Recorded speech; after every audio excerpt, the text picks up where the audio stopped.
Your plan's not worth listening to. Everyone agrees, right? Susan looked at me with disdain, seeking agreement from those around her. Everyone kept their heads down. Not a single person spoke up in disagreement. Susan, such remarks disrupt the meeting. Why should I, the CEO's daughter, work under someone with just a middle school education and less capable than me? I'm superior in every way. Susan, I understand you're unhappy, but please follow the instructions for now. When I raised my voice slightly to caution her, Susan glared at me sharply. I don't want to be directed what to do by you. Why did Daddy hire someone with such a low education level? Once I become the CEO, I'll fire people like you immediately. Susan is the only daughter of the CEO of this company. I imagined a future me, bowing subserviently to Susan as she strutted around the office with her arrogant behavior. Chills ran down my spine. I was at my limit, both mentally and physically. A few days later, unable to come to work, I ended up quitting the company, not imagining the big turnaround in my life that would soon begin. As of today, I've been appointed as a section chief. Fine, Jack. While I'm honored to take on such a significant role, I also feel the big responsibility. I'll definitely work even harder for the development of the company. Once again, I ask for everyone's support. Saying this, I shook hands with colleagues with enthusiasm. My colleagues responded with applause and congratulatory words. Keep up the good work going forward. Yes, Director. I'll try to make a great contribution to the team, and I would like to ask for your continued support. Tapped on the shoulder by the director, who had been a mentor since I joined the company. My name is Jack. I'm 23 years old. I've been working at Big Brown, a stationery manufacturer, for about 7 years now. My highest level of education is middle school. I attended high school, but my father, who had been healthy, fell ill, and for a while, he was too weak to even manage daily life. It became difficult for my mother alone to support the household and my father's treatment, so I dropped out of high school and joined this company to help out. It seems it was unprecedented and a first for someone with my background to join the company, but I was hired thanks to the current president's kindness and still work here. And now, having passed the promotion exam recommended by the director, I've been promoted to section chief. I deeply felt fortunate to have come across this company. That was until recently. A middle school grad as a section chief. That's laughable. Having to work under a less capable boss is the worst. Amid the celebratory mood, there was one woman who spoke venomously. Miss Susan. She is the only daughter of the CEO of this company. After graduating from college, she seemed to have worked at another company but joined her father's company here just last month. The CEO Williams, who is her father, is a respectable man, but his daughter is a different story. You should respect me since I'm going to take over the company. My word is absolute. She says things like this without a care, so she's pretty much considered a problem child in our department. But in fact, since she's the CEO's daughter, regular employees can't just speak their mind. Inside the company, only a few high-ranking individuals can actually call her out. Ever since she joined this department and asked about my educational background, to which I honestly replied, I'm a middle school grad, I've been constantly ridiculed. Susan, please refrain from such comments. As everyone knows, our company doesn't judge people by their educational backgrounds. Jack's promotion is the result of his own hard work. Everyone, please keep doing your best. The director admonishes Susan's behavior while also backing me up. Susan sat down with a scowl, clearly not amused by the director's remarks. Jack, I know it's tough, but hang in there. I'll back you up as much as I can. The director whispered this to me quietly. Although I'm happy about the promotion, honestly, just thinking about Susan gives me a headache. A few months have passed since I was promoted to section chief, but honestly, I'm struggling with handling Ms. Susan, who is my coworker. There were always inconsistencies in her work, but since I became section chief, her unreasonable demands have increased even more. Everyone else has their own work, so I've been taking responsibility and covering for most of Ms. Susan's tasks, but it's becoming really tough. It gets a bit better when I report to the director and he addresses it, but after a few days, it goes back to how it was. No matter what I say, she brings up educational background to mock me and ignores my instructions. I've been getting through work while exhausted from these daily struggles. Today, there was a planning meeting. I was participating as a moderator and a planner. I continued the meeting, keeping Susan, who was sitting with a stern face, in my peripheral vision. Then it was my turn, and I began explaining my own plan. This time, the pencil case I designed for school kids uses the currently popular shock absorbers. When I finished the explanation, the reaction from everyone seemed positive. It was just when I was about to pass the baton to the next presenter. Looks like something a kid would think of so cheap. That was Susan's voice ringing out. Susan. As I tried to caution her, she scoffed. Typical idea from a high school dropout. As if this would ever sell, and threw the proposal away. A meeting led by someone like that is a waste of everyone's time, don't you think? She sought agreement from others, but no one responded. No one defended me, fearing the backlash if they counted Susan. Susan took their silence as agreement and berated me even more. See, everyone thinks so. Nobody wants to listen to someone less educated. Really, I wish you'd just quit already. In the end, the rest of the meeting passed with Susan's criticisms of me and the project. Back at the office, Susan had neglected the tasks I assigned her. Lately, I've been having daily stomach aches and headaches. Even at home, I have no motivation and just sleep and wake up. My sleep is light, and I wake up frequently. Despite this, I kept going to work for the company's sake, until that moment came suddenly. Why can't I move? In the morning, I couldn't move at all when I tried to get out of bed. My mind was dominated by the thought, I need to get up, but it wasn't functioning well. I barely managed to think, I need to go to work, but then suddenly I felt breathless. Tears started flowing on their own. Without realizing it, I had long passed my limit. When I didn't show up past the start time, the manager called, concerned, and I ended up taking an urgent day off. As soon as it was confirmed that I would take the day off, my physical discomfort subsided. When I contacted the director again and explained my condition that morning, he said seriously, "Go to the doctor immediately." I thought it was an overreaction, but I was aware that my condition that morning was abnormal. I took the next day off too, and the diagnosis at the hospital was depression. As soon as I started thinking about how to handle work from tomorrow, palpitations and breathlessness hit me. This is it. I can't do this anymore. Just thinking a bit about work and being in the state, I can't properly work anymore. There was no other choice but to resign.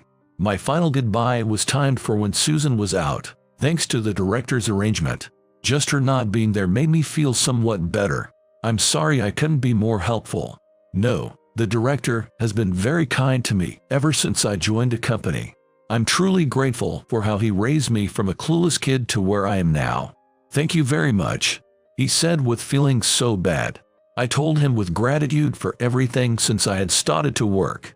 The director felt sorry by my words, gently placed his hand on my shoulder and said, "If you feel like working again, come visit here.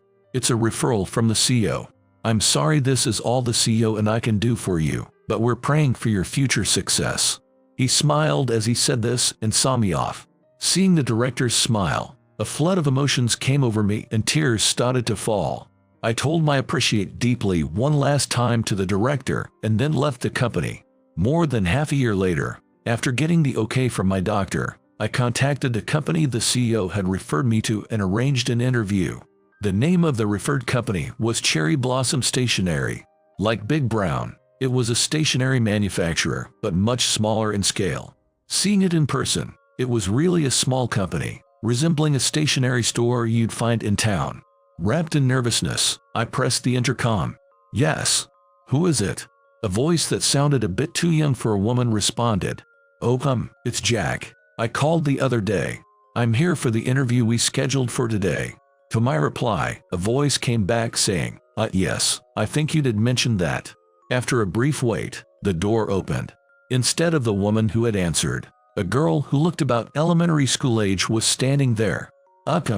Please, come this way." Ignoring my confusion, the girl invited me inside. After I sat down in the seat she led me to, she placed a glass of cold tea on the table. "Thank you very much. Someone will be back in a little while, so please wait here." Saying this expressionlessly, the girl moved away from where she had led me and sat down in a corner of the room. I took a sip of the coffee she had offered, calmed myself, and then observed the room. It's a simple but well-kept small office with 2 desks set up for office work. I guess I'm in a space prepared for visitors. And in the area where that girl is, there are school backpacks, study materials, and toys. Maybe she's the child of an employee here. As I absent-mindedly watched her playing alone, she was frowning, struggling with a puzzle piece. Is the puzzle hard? She seemed surprised when I suddenly spoke, but she honestly answered, "Yeah, it's a bit tough. Can I take a look?" After the girl nodded, I went over to her. On the desk, there was a puzzle of a map of America about 1/3 completed. I used to do this when I was young. That's Vermont, right? Small pieces are tough. Yeah. Mister, do you know where this goes? I looked for where the piece she held fit.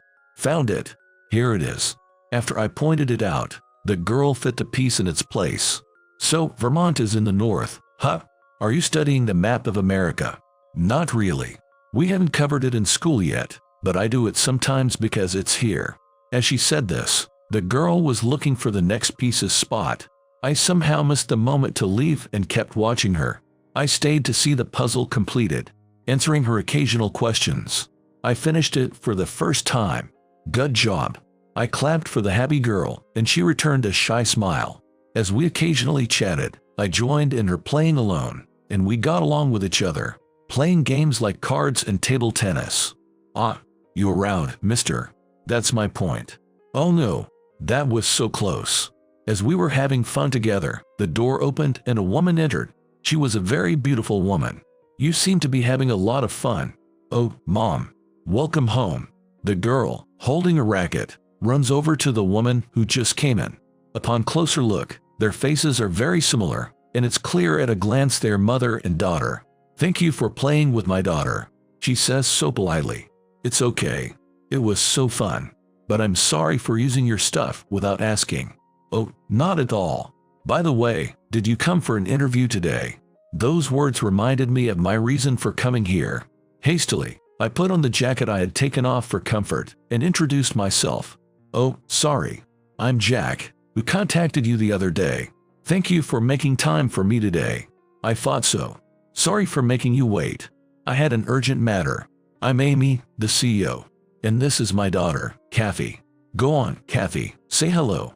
Prompted by her mother, she say hello with a quiet voice. I'm Kathy. Thanks for playing with me, Jack. Kathy, huh? Thank you too. Hey, will you play with me again? As I wondered how to respond to Kathy's words, Amy gently scolds. Now, Kathy, don't bother Mr. Jack. Sorry, Jack. Oh, no problem. Then Amy tells Kathy to wait quietly and guides me to the visitor's sofa. Now, let's begin the interview. Yes. Looking forward to it. In the interview, I talked about my career, my past jobs, and although I kept the details vague, I mentioned I had to resign due to an illness but was looking for re-employment as my condition had improved, and that my former boss had recommended this place. As it was the same industry, and Amy knew the person who referred me, I was hired on the spot.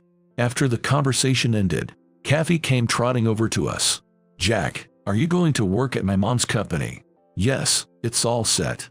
Looking forward to working with you too, Kathy. Then, we can play together again. Now, Mr. Jack is here to work. Sorry, Mr. Jack. Seems like Kathy got attached to you. Kathy, beaming with joy, while Amy chuckles as if she's in a bit of a pickle. Their exchange was heartwarming and brought a smile to my face. I had fun playing with Kathy too. If I'm good enough, I'm always here to join in. Yay. Kathy's innocent laughter was a stark contrast to her initially expressionless response. Watching Kathy, Amy's smile was so kind and warm, I couldn't help but be captivated. Cherry Blossom Stationery, with its main office here at a small factory a bit away handling the production line, was really a tiny company. Seems like the structure hasn't changed since its founding. However, recent management seems to be tough, apparently struggling. Cherry Blossom Stationery's main product, like other major companies, was office-oriented. They once focused on school supplies, but it didn't pan out, so they reverted back, somehow maintaining the status quo. It was a tough situation for Cherry Blossom Stationery, lacking a bestseller to compete in the fiercely competitive market. Then, it really seems like breaking through in a different direction would be better. Amy had a stern look in response to my words. That's true, but we've failed before, so there's hesitation in the company. Hard to get agreement. If I could come up with an idea, it'd be different. I handled products for school children in my previous company, so I have some connections. How about we go together to discuss this sometime? Really? Please, I'd appreciate that. Amy's face brightened a bit at my words. I pondered how I could fully utilize the knowledge, skills, and connections I gained at my previous company to somehow benefit Cherry Blossom Stationery. Among them, I focused on one idea that Cherry Blossom Stationery had tried to develop in the past. It's a grip attachment developed so even kids with weak strength can easily hold a pencil. Although it's a common product now, back then, it only received a bit of attention. Apparently, it was discontinued just 6 months after its development and release. Looking at that document, I felt like I got a hint. My dad, too, had fallen ill, and for a while, he was so weak he couldn't hold everyday items. He couldn't even hold a pen, so he couldn't work. In my dad's case, it was not being able to hold a pen, but I wondered if there were others feeling inconvenienced due to illness or other reasons. Could I somehow combine my experience and the history of Cherry Blossom Stationery? Amy, what do you think about going in the direction of making stationery for welfare purposes? Saying so, I shared the idea that came to my mind. Although major competitors have already developed similar products, I wondered if we could develop something even better and started jotting down ideas. In that case, our company has connections with vendors who specialize in paper. Plus, our factory manager is an ink enthusiast and has been researching personally. So, we may come up with something for notebook development. Amy and I nodded in agreement. And so, we started working on the development of new products for Cherry Blossom Stationery. Though we had no connections in welfare, fortunately, someone in the factory had a relative in welfare who agreed to help us. The development of the new product, started from scratch, was challenging and struggled to take shape. But everyone was supportive and enthusiastic about the new initiative. As we busily worked on this across Cherry Blossom Stationery, time flew by quickly. It was around 6 months since I started working at Cherry Blossom Stationery. That day, Amy was out meeting with vendors who were helping with the new product development. I was on office duty, working while spending time with Kathy, who had returned home from school. The wind was strong, and many leaves were dancing around outside the window, having fallen from the trees. Looks like a lot of leaves have fallen in front of the office. I'll go sweep them up. Okay. Saying so, I took a broom and dustpan and went outside. Brr, it's cold. The wind has gotten so chilly. This season deepened into autumn, and it's so chilly by the coldness of the wind. I quickly closed the door to keep the cold wind out and started sweeping up the leaves. Just then, I heard a familiar voice from across the street. In that moment, a rough emotion ran through my body. Oh, is that you? Caught by their gaze and unable to escape, I greeted them anyway. Hey, Susan. Long time no see. Yeah. Susan, who's always made fun of me, came walking over with a few people who looked like her co-workers. I was wondering how you'd been doing since you left our company. Saying that, she looked at the Cherry Blossom Stationery store and laughed. Looks like a tiny company that could go under any minute. Well, suits someone with your low education, doesn't it? She brought up my educational background and even made fun of Cherry Blossom Stationery. Susan, as usual, you're just as rude as ever. What? I don't want to hear words from a high school dropout. Her usual behavior exasperated me, but Susan began talking proudly. I've not told you, but I got promoted. The position you took 7 years to reach, I did in just 1. I've just been on a sales visit, chosen by the client themselves. Well, congratulations on that. Honestly, I didn't care, but I decided to offer congratulations anyway. But then, I couldn't believe the next word Susan said. The ultra-shock absorbing pencil case I planned is going to be commercialized, and I've been acknowledged for it. Isn't that the idea I presented at the planning meeting? Back then, Susan had ridiculed it, calling it cheap and childish. However, Susan's proud explanation matched everything I had proposed. I couldn't help but blurt out, "That was my idea, wasn't it?" The people who seemed like Susan's co-workers exchanged glances behind her. Apparently, they had joined Susan's team after I had left the company and seemed unaware of that project meeting. Huh? What are you talking about? Of course, I came up with it all by myself. She snapped back at my remark. Her reaction seemed to confirm my suspicion. That pencil case I planned. This is my project. If you keep making weird accusations, I'll sue. Susan's angry voice echoed around, cutting off my words. Then, hearing the commotion, Kathy came outside. It's so noisy. What are you making a fuss about in front of someone's company? Is she your mother? Susan is about my age, but to Kathy, she thought that Susan is much older than me. His mother. Susan's face was indescribable, shocked and surprised by Kathy's words. I thought it served her right, but I made sure not to say it out loud. What's with this kid? There's a limit to rudeness. Call your parents. I'll give them a lecture. Saying this, she tried to enter the company, but her co-workers behind her desperately tried to stop her. I wonder who's talking. The woman was rude enough to Jack, too. I found myself nodding in agreement to Kathy's muttered words. Looking closer, several of Susan's co-workers holding her back were also muttering. Indeed, Susan's anger seemed to rise with the situation around her. Ma'am, if you make too much noise, you might get reported. Look, people are gathering. At Kathy's remark, Susan looked around with a startled expression. This is, well, let's all go home. Then she left, almost fleeing, with her co-workers. Kathy and I apologized to the people around us, saying, sorry for the disturbance. The neighbors sympathized, saying, you had a tough time with that weirdo, but I just gave a wry smile. Then Amy peeked out from the company's door. Kathy, Mr. Jack, what happened? I heard some loud voices when I came back from the back door. As I wondered how to explain, Kathy casually went back inside. One lady I don't know was making a fuss, so I just warned her. More importantly, did you bring back any souvenirs? Souvenirs? No way. Mom was there for work after all. Stingy much. I heard such daily conversations between mother and daughter, and I realized that the rough feelings I had about my reunion with Susan had completely disappeared. It's thanks to Kathy and Amy. Huh? As I muttered to myself, I heard Amy's voice from inside. Jack, Kathy's about to have some snacks. Want to take a break together? Hurry up, Jack, or I'm gonna eat it all. What? Wait a sec. I'll be right there, so save some for me. I had come to find the days spent with Amy and Kathy quite pleasant. The suffocation and pain I once felt were gone. Coming to this company and meeting these two was a good thing. I truly felt so. Despite the unexpected reunion with Susan, the newly developed notebook by Cherry Blossom Stationery, aptly named Smooth Notebook, easy for anyone to use, was successfully commercialized with the help of various partners. It was popular among everyone, from kids to adults, especially those with physical limitations or who found traditional notebooks hard to use, garnering more attention than expected.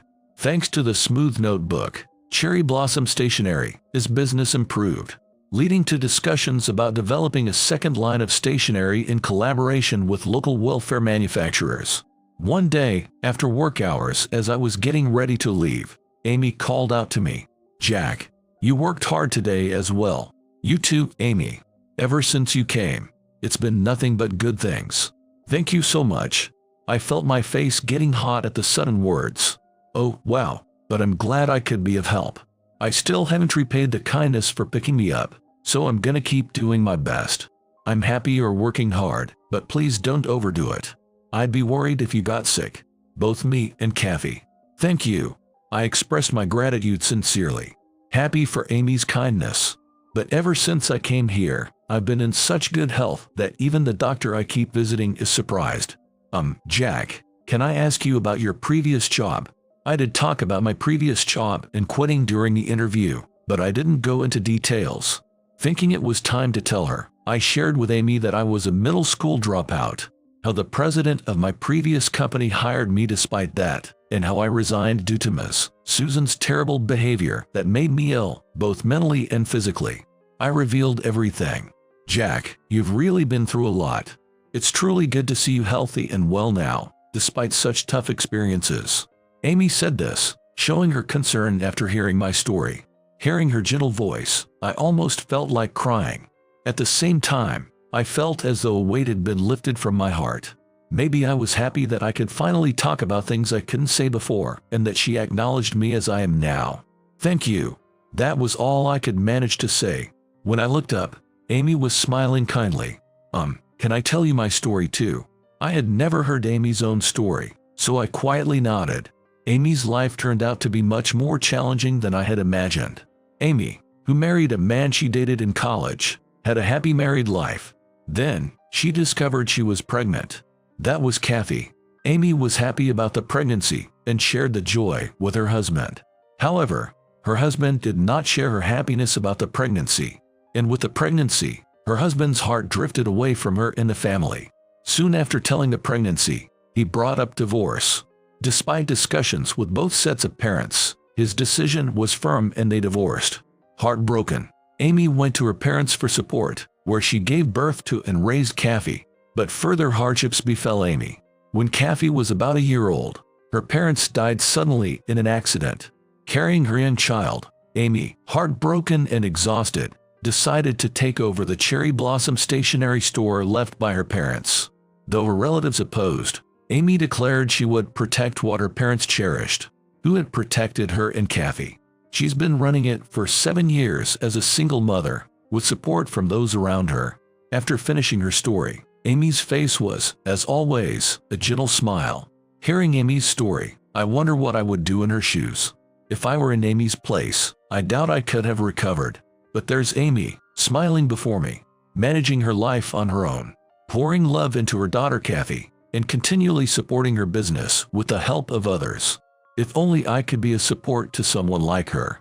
I couldn't help but think that. You've already been more than enough support, Jack. Her words, as if seeing into my heart, make me surprised. Amy, seeing my face, smiles. Jack, thank you for coming to our company and spending time with us. That, too. I tried to respond to Amy's words but can't find the right ones. At night, alone together in the office, being stared at from such a close distance, my head feels like it's going to burst with tension. Then suddenly, the back door opens. Shocked beyond belief, I let out a yell. Jack, you're being loud. It's night, so keep it down. Kathy came in, sounding exasperated. Kathy, you shouldn't be out of the house. Amy scolded Kathy. Amy's home is right behind this company, just a 30-second walk away. Still, it's natural for a mother to worry about her child walking alone late at night. Sorry, I came to pick you up because it's late, but I guess I'm intruding. Apologizing, but grinning, she kept looking back and forth between me and Amy. Hey, Kathy, don't say weird things. We were just talking. Now it was Amy who was flustered. I also told Kathy that we were just talking a bit. For a moment, I couldn't deny the wicked thought of wanting to hug Amy. Watching us with amusement, Kathy delivered the final blow. You two should just get married. At those words, both Amy and I blushed furiously. Kathy, Jack, I'm so sorry. And no, it's fine. Well, I should be heading home. Good night. Saying that, I grabbed my stuff and left the company without waiting for their response. On my way home, fantasies of Amy, Kathy, and me living happily together kept racing through my mind. Thanks to Cherry Blossom Stationery's proud new product, Smooth Notebook, we achieved record-breaking sales. Everyone at the company rejoiced over this great achievement. The improved performance allowed for significantly more budget for future development, and we could increase the company's staff. Everyone in the company, including me, was living fulfilling days. Then, one day, I heard some commotion from outside. Then, suddenly, a person rushed in. There's a guy named Jack here, right? Bring him out. It was Susan, looking furious. I told everyone to step back and step forward to meet Miss Susan. What exactly do you need? She spoke as quietly as possible, trying not to make her much angry. You told Dad something, didn't you? Come on, fess up. Susan said this, but I had no idea what she was talking about. It has to be you. Otherwise, suddenly being suspended is just too strange. Suspended? Did the CEO tell you that, Susan? Yes. They said it was because of that project. It has to be you. Go and cancel my suspension right now. She yelled back in response to my question. as I was thinking of a way to get the agitated Susan out of the company before she caused any harm. Amy suddenly appeared in front of me. Amy, Jack has done nothing wrong. Please stop these baseless accusations. Amy confronted Ms. Susan with a firm stance. This has nothing to do with you. It does concern me. This is my company, and Jack is an important employee. You are an outsider. Please leave immediately. At those words, Susan directed her anger towards Amy. A lady like you is the CEO. No wonder this company isn't doing well. Once I inherit Dad's company, I'll crush this bottom-rung business in no time, she said, laughing loudly. I couldn't believe she could say such things while being suspended, but to prevent any harm to Amy, I tried to convince her to stay with everyone. However, Amy shook her head no. It's okay. Probably soon. Almost simultaneously with Amy's words, the entrance door opened again. Susan, what on earth are you doing? Apologize to her right now. Dad. There stood the man who had hired me despite my dropping out of middle school, the CEO Williams. Amy, I am truly sorry for the inconvenience. Susan, you apologize too. Why do I have to apologize to this lady? Cut it out. He scolded Susan, but she refused to apologize, looking as if she didn't understand the reason. The CEO Williams, perhaps you should explain it to your daughter. Amy said this, unable to watch any longer. I wanted an explanation too, so I looked at the CEO Williams's face. Susan, I've told you many times, the CEO Amy of Cherry Blossom Stationery is the daughter of Chairman Brown's sister, our company's founder, and she's also one of our major shareholders. No, can't be. Not just Susan, but I too was surprised by the CEO Williams's story, and Amy was giving a wry smile. Sorry, Jack. I didn't mean to hide it. Just never found the right moment to tell you. No, it's fine. Just surprised, that's all. Amy explained further. Her late mother, who was the sister of Chairman Brown of Brown Stationery where I worked, had held shares at her brother's behest. When she passed away, Amy inherited those shares. And CEO Williams, not a blood relative of Chairman Brown, was groomed as a successor due to his abilities. After Brown stepped down, the CEO Williams took over as CEO. In other words, Big Brown isn't a company that passes leadership through bloodlines. That's the situation. I've never heard such a story. I've told you many times. You just haven't been listening properly. Then, does that mean I can't inherit the company? Susan turned pale. The CEO Williams sighed at his daughter's reaction and turned again to Amy. I'm truly sorry. I will arrange for my daughter to apologize formally as well. The CEO Williams. More than your daughter's apology, there's something I'd like to hear about. What's the status on that matter? The direction of the conversation changed again at this point. I couldn't keep up at all and could only look back and forth between Amy and the CEO Williams. Yes. As you mentioned, it turned out that the project my daughter claimed was originally planned by Jack. After thoroughly checking both the company computers and my daughter's laptop, we found a project proposal identical to Jack's. We also got testimony from members who attended a project meeting at that time. You investigated that project. I interjected in surprise. After hearing from Amy, I looked into it, and evidence just kept coming up. During this, I found proof and testimonies of my daughter's numerous abusive remarks and poor work attitude. As her father, I was too ashamed to even cry. The CEO Williams glared sharply at his daughter after saying this. Ignoring his daughter, who was trembling and whimpering, he turned to me and deeply apologized me. Jack, I am truly sorry for not only the harm my daughter caused to your mind and body, but also for the despicable act of stealing your project. As her father, I promised to make her atone for her sins. Then, turning back to his daughter, he scolded, You apologize too, and they both apologized together. The CEO Williams, please stop apologizing. Honestly, there were many unforgivable things at that time, but now I don't mind them so much. Ever since working here, I've completely forgotten about the past. Just make sure no one else suffers the same fate as me, that's enough. It was not the CEO Williams but his daughter who reacted quickly to my words. See, he said so himself, so it's fine now, right? So, please, be quiet. The CEO Williams' rebuke echoed throughout. I appreciate your kindness, Jack. but this cannot be forgiven. Above all, her current remarks make it clear she's not remorseful. I admit I've been too lenient until now. My daughter will be dismissed immediately. You're joking, right, Dad? I promise never to let her near Amy or you, Jack. I am truly sorry. The CEO Williams apologized deeply one last time and left, dragging his daughter, who was crying and making a scene. Later, I heard through the grapevine that Susan was working part-time at one of Big Brown's affiliated stores. As a part-time worker, she couldn't act all high and mighty, and apparently, she was working there quietly. True to the CEO Williams's declaration, she never showed up in front of us again, and the storm-like commotion ended peacefully, bringing calm days back to Cherry Blossom Stationery and us. The day after the CEO Williams's apology, I was approached again about returning to the company, but I chose to continue working at Cherry Blossom Stationery. I reported this to Amy. With a worried look, Amy asked back, "Are you sure you won't regret it? If you ever want to come back, I want to work here." I cut off Amy's words and declared that. Amy smiled, reassured by my words. "Thank you, Jack." The two of us looked at each other. "When are you gonna marry Mom, Jack?" Out of the blue, Kathy's comment made both me and Ms. Amy cough dramatically. "Kathy, no need to be shy now, right? Everyone at the office knows.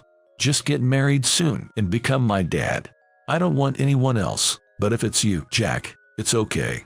Marrying Amy, with Kathy's approval too, is this daydream turning real? When I looked at Amy, she was blushing and looking down. Well, if it's Jack, I'd be more than happy to," she murmured softly. Hearing that, my face instantly heated up. Mom and Jack are both as red as boiled lobsters. Kathy, Amy and I exclaimed in perfect unison. Then all three of us burst into laughter. That moment was undeniably filled with happiness. In my 20s, I faced two major hardships. The first was dealing with my father's illness. The second was developing depression due to work stress.